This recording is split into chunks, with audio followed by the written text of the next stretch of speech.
প্রস্তাবিত ব্যয় আগামী 2026-27 অর্থ বছরে মোট 9,38,000 কোটি টাকা ব্যয় প্রাক্কলন করা হয়েছে, যা জিডিপির 13.7% এবং বিগত অর্থ বছরের বাজেটের তুলনায় 1,48,000 কোটি টাকা বেশি।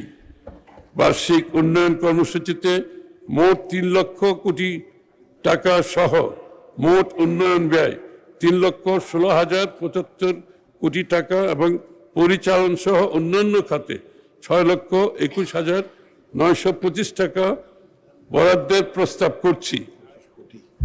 925 কোটি টাকা বরাদ্দের প্রস্তাব করছি।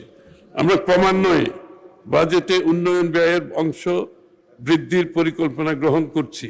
সে লক্ষ্যে 2026-27 অর্থ বছরে মোট উন্নয়ন ব্যয় চলতি অর্থ বছরের বরাদ্দ সংশোধিত 27.27% থেকে বেড়ে 33.70% উন্নীত করার এবং পরিচালন ব্যয় অর্থ বছরের 72.73% থেকে কমিয়ে আগামী অর্থ বছরে 66.30% নামিয়ে আনার প্রস্তাব করছি।